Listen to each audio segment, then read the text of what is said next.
My name is Helen Collins. I'm 29 years old, and I work at the local library in a small town that most people have probably never heard of.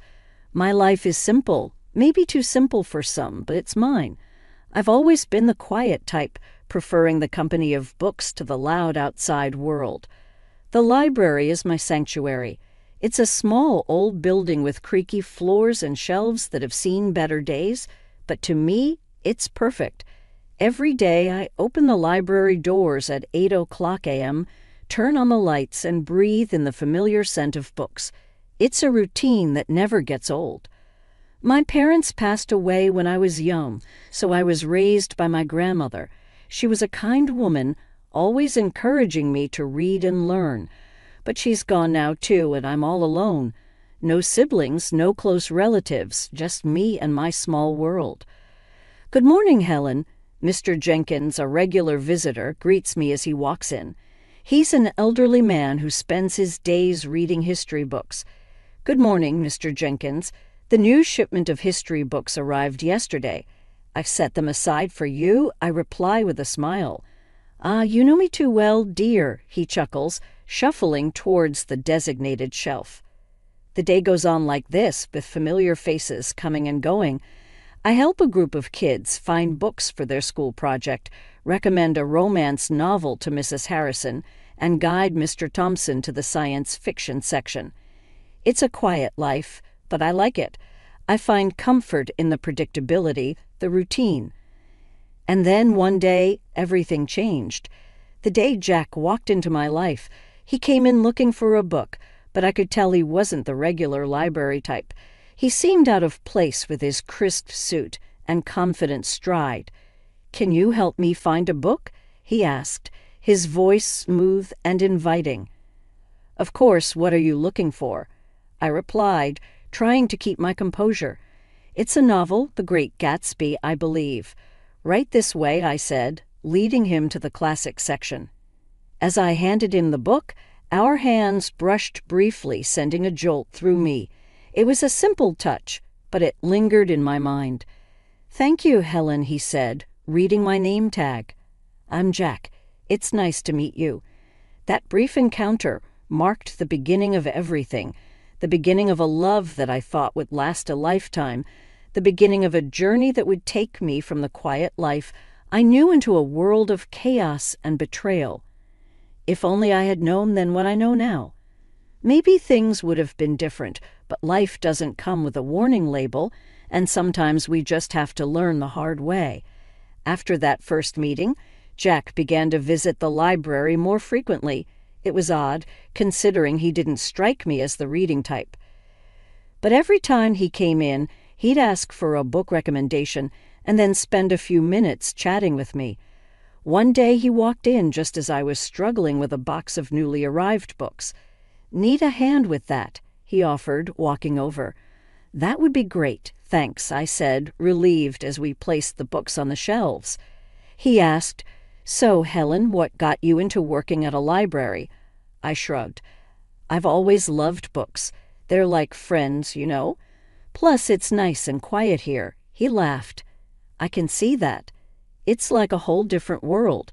Our conversations grew longer with each visit.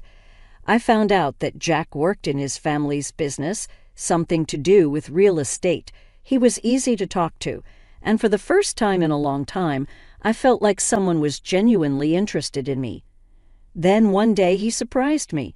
"Helen, would you like to have dinner with me tonight?" he asked, a hopeful look in his eyes.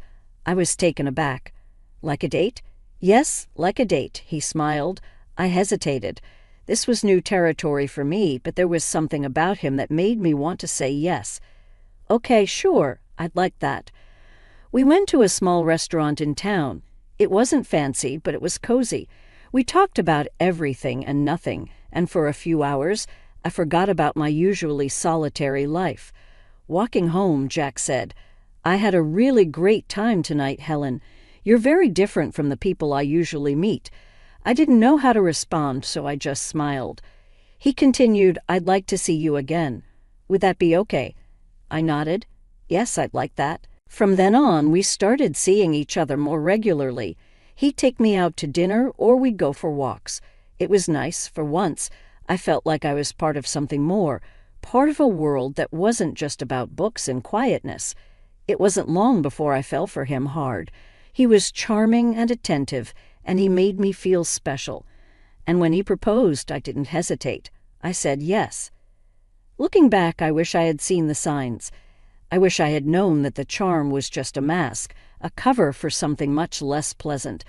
But love has a way of blinding you, of making you ignore the warning signs, and I was very much in love, or at least I thought I was. After Jack and I got engaged, things started to change. It began with his parents. They didn't approve of me from the start. They thought I was below their son because I didn't come from money. The first time I met them, it was clear they didn't like me. We were at their house for dinner, and I was nervous. It was a big fancy house, nothing like what I was used to. "Helen, this is my mother Margaret and my father Richard," Jack introduced. "Nice to meet you," I said, trying to smile. Margaret looked me up and down. So you're the girl who works at the library." "Yes, I am," I replied, feeling smaller by the second. Richard chimed in, "Jack, couldn't you find someone more suitable?" I felt like crawling into a hole. The dinner was long and uncomfortable. They made it clear they thought I wasn't good enough for their son, but Jack stood up for me, which made me love him even more. Before our wedding, they insisted on a prenuptial agreement. They said it was just a formality. I didn't have much to lose, so I agreed without making a fuss. Once we got married, I moved into Jack's house, which was actually his parents' house. They had given it to him as a wedding gift, but they acted like it was still theirs. His parents came over all the time, unannounced. They'd walk in and start ordering me around. "Helen, make us some coffee," Margaret would demand as soon as she walked in, and I would, without saying anything. I didn't want to cause trouble. One day, Margaret pointed at the TV and said, "Remember, Helen, in case of divorce, you can't claim this." It was like that with everything. They reminded me constantly that everything in the house wasn't mine. Jack started changing too. He wasn't the man I fell in love with. He started joining in on the jokes his parents made about me. One evening I was trying to decide what to wear for a family event. I asked Jack for his opinion. "This one makes you look less drab," he said, laughing. I was hurt. It was like he was a different person around his parents. He didn't stand up for me anymore. Instead, he laughed along with them. It was exhausting living in that house. I felt like an outsider, an unwanted guest. I kept hoping things would get better, but they only got worse. The stress got to me. I started having stomach pains, bad ones. I tried to ignore them, but one day I collapsed at the library. I woke up in the hospital. The doctor said it was stress-related. I was in the hospital for a few days. Jack didn't visit. He didn't even call. I felt so alone. Then one day a notary came to my room. He had news. My great-aunt, someone I barely remembered, had passed away, and she had left me her fortune, $30 million. I couldn't believe it. I didn't even know what to do with that kind of money. But suddenly I wasn't just the poor girl from the library anymore. When Jack and his parents found out, they came to visit. Suddenly, they were all smiles and sweetness. "Darling, we're so happy for you," Margaret said, her voice dripping with fake concern. "Yes, we're a family. We should support each other," Richard added. I didn't buy it. It was too much of a change. After they left, I overheard them talking outside my room. They didn't know I was listening. "She's such a fool. Can you believe our luck?" Jack laughed. "We need to make sure she doesn't leave you, Jack. Maybe you should have a child with her. That will tie her down," Margaret suggested. I felt sick to my stomach. These people didn't care about me. They just wanted my money. I knew then what I had to do. I had to get out of that house, away from these people. I had to take control of my life. I wasn't going to be their victim anymore. I left the hospital with a plan in my mind. I knew what I had to do. As I got home, Jack and his parents were waiting, all smiles, acting like the caring family they never were. "Oh, Helen, we were so worried about you," Margaret exclaimed. I nodded but didn't say much. I needed to act normal, not to tip them off. Jack came closer. "So when do you get the inheritance?" he asked a little too eagerly. I looked at him, the man I thought I loved, and realized I didn't even recognize him anymore. "Soon," I said, "but it's not something you need to worry about." His smile faltered a bit. "But we're married, Helen. What's yours is mine, right?" I forced a smile. "Of course, darling." That night I couldn't sleep. Their voices echoed in my head, their fake concern, their greed. It made me sick. I got up and started writing. I wrote down everything they had done, everything they had said. It was like a dam had broken and years of pent-up frustration and pain poured out. The next morning, I had a meeting with a lawyer. I explained everything, showed him the prenuptial agreement. He was shocked, but said the agreement would protect me. "You're doing the right thing," he assured me. When I got back, I found Jack and his parents in the living room. They looked up as I walked in. "There she is, our brave girl," Richard said with a smile that didn't reach his eyes. I sat down, clutching my purse. "I have something to say." They all looked at me, curious. "I'm filing for divorce," I said, my voice steady. The room went silent. Then Margaret erupted. "What? You ungrateful little—" Jack was on his feet. "Helen, you can't be serious. We love you, do you?" "Because I don't feel loved, I feel used," I said. Margaret was fuming. "We'll sue you. We'll take half of your inheritance." I reached into my purse and pulled out a copy of the prenuptial agreement. "Actually, you can't. This says neither of us can claim the other's property in case of divorce." They were speechless. For the first time, I felt in control. I stood up. "I'm leaving. I don't want any of you to contact me." I walked out of that house, their shouts and insults trailing behind me. It was the hardest thing I'd ever done, but as I drove away, I felt a weight lift off my shoulders. I was free from their disdain, their manipulation. For the first time in a long time, I felt like I could breathe. I didn't know what the future held, but I knew it had to be better than the past. I rented a small apartment in the city. It was nothing fancy, but it was mine. For the first time in years, I felt a sense of peace. I was still dealing with the divorce, but I felt like I could handle it. One day, I got a call from the lawyer. "Helen, there's something you should know about your great-aunt's will." I was puzzled. "What about it?" He explained. "There's a condition. You need to use a portion of your inheritance for a charitable cause. It was your great-aunt's final wish." I was surprised. I had no idea, the lawyer continued. "She was quite the philanthropist. It seems she wanted to pass that on to you." I hung up the phone, deep in thought. My great-aunt had given me a chance to do something good. It felt like a sign, a push in a new direction. I started researching charities and causes. I wanted to do something meaningful, something that would make a difference. That's when I stumbled upon a small organization that helped women who were victims of domestic abuse. It struck a chord with me. I contacted them and set up a meeting. The woman I met, Linda, was passionate and dedicated. "We provide shelter, legal aid, and counseling to women who have nowhere else to go," Linda explained. I listened, moved by the stories she shared. "I want to help," I said, feeling a sense of purpose I hadn't felt in years. With Linda's guidance, I used a part of the inheritance to fund a new shelter. It was an incredible feeling knowing I was helping other women find a way out, just like I had. A few weeks later, Linda invited me to the opening of the shelter. It was a small event, but the atmosphere was full of hope and gratitude.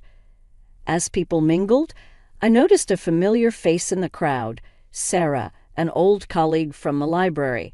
"Helen, is that you?" she asked, surprised. "Sarah, it's been so long," I said, hugging her. "What are you doing here?" she asked. I told her about the shelter, about my involvement. She listened, her eyes wide. "That's incredible, Helen. I had no idea." It's a new chapter for me, I said, smiling. We spent the evening catching up. It felt good to reconnect with an old friend. It felt like pieces of my life were slowly falling back into place. As the event wrapped up, Linda came over. "Helen, I can't thank you enough. This shelter will change lives." I looked around at the faces of the women who now had a safe place to go. "It's the least I could do," I said, feeling a warmth in my heart that I hadn't felt in a very long time. The days started to blend into one another, each filled with the rewarding work at the shelter. I was finding a new sense of purpose, something that was truly mine. Then, out of the blue, my phone rang. It was a number I hadn't seen in a while. Jack. My heart raced with a mixture of emotions, but curiosity won. "Hello, Jack," I said, my voice calm. "Helen, I need to talk to you. Can we meet? It's urgent." His voice sounded desperate. Reluctantly, I agreed to meet him at a public coffee shop, hoping that being in a familiar place would give me strength. Sitting across from Jack, he looked different, defeated almost, pitiful.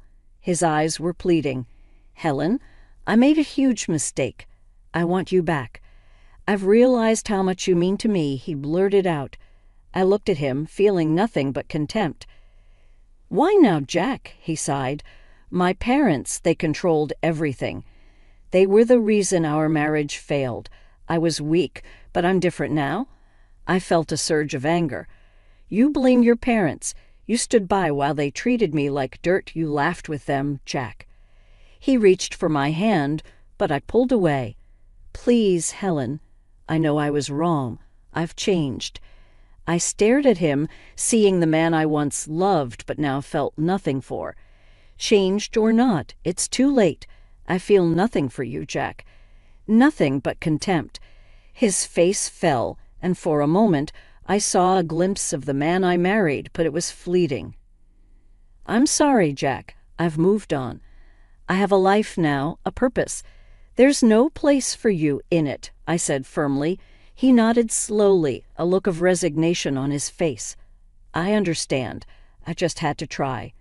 Leaving the coffee shop, I felt a weight lift off my shoulders. It was over, truly over. The next day, there was an event at the shelter. A local artist had donated a sculpture, and it was to be unveiled in the garden. As I stood there, surrounded by people who supported and believed in me, I felt a sense of belonging. Sarah, my old colleague from the library, stood beside me. "You've done something amazing here, Helen," she said, smiling. The artist pulled the cover off the sculpture, a figure of a woman reaching up to the sky. It symbolized hope, strength, and new beginnings. Applause filled the air, and for a moment, everything felt right in the world. Linda, the woman who had helped me so much, came over. "Helen, this is just the beginning. There's so much more we can do." I looked around at the faces filled with hope and knew she was right. This was my new beginning, and I was ready to embrace it fully. My new life was busy and fulfilling. Every day at the shelter brought new challenges and rewards. My confidence grew, and for the first time in years, I felt in control of my destiny. I even started taking self-defense classes, something I would have never imagined doing before. One day, as I was leaving the shelter, I saw a car parked outside. It was my mother-in-law, Margaret, and she stepped out as soon as she saw me. "Helen, we need to talk," she said, her voice softer than I'd ever heard. "I have nothing to say to you, Margaret," I replied, my voice steady. "Please just hear me out. I've realized how wrong we were," she pleaded. I stopped and looked at her. She seemed genuine, but I couldn't forget the past. "What do you want, Margaret?" "I want to apologize. I treated you terribly. I've lost my son because of it, and I don't want to lose you too. You were like the daughter I never had," she said, her eyes glistening with tears. I felt a pang of something. Sympathy, perhaps, but I pushed it away. "Margaret, you made my life a living hell. An apology won't change that. I've moved on, and I suggest you do the same," I said firmly. She reached out to me, but I stepped back. Please, Helen. I know I can't undo the past, but I want to make things right. I shook my head. It's too late for that. Goodbye, Margaret. As I walked away, I felt her gaze on my back, but I didn't look back. I had learned to stand up for myself, and there was no going back to the way things were. The next day, I received a letter from Jack's lawyer. He was contesting the divorce settlement. I wasn't surprised, but I was ready. I met with my lawyer, a sharp woman named Rachel. He's got no leg to stand on, Helen. The prenuptial agreement is clear. He's just trying to intimidate you, she said confidently. I nodded. I'm not afraid of him anymore. Let's fight this. The court date arrived, and I walked in with my head held high. Jack was there with his lawyer, and for a moment, our eyes met. There was a flash of the old Jack, the one I had loved, but it vanished quickly. The judge listened to both sides and then made her decision. The prenuptial agreement stood, and Jack's claims were dismissed. I felt a surge of relief and triumph. After the court session, Jack approached me. Helen, I'm sorry. I was wrong, he said, his voice low. I looked at him, seeing the man I once loved but now felt nothing for. Goodbye, Jack. Take care of yourself, I said, and walked away. As I left the courtroom, I felt a sense of closure. That chapter of my life was finally over, and a new one was just beginning. At the shelter, we were planning a fundraiser, and it was taking all my attention. The support from the community was overwhelming, and I felt a deep sense of gratitude. The night of the fundraiser arrived, and the place was buzzing with energy. People from all walks of life had come to support our cause. As I looked around, I realized how far I had come, from a quiet, timid woman to someone who stood up for herself and others. Helen, you did it. This is amazing, Sarah said, coming up to me. I smiled. We did it, and there's so much more to do. As the event went on, I felt a sense of accomplishment and purpose. This was my life now, and I was exactly where I was meant to be.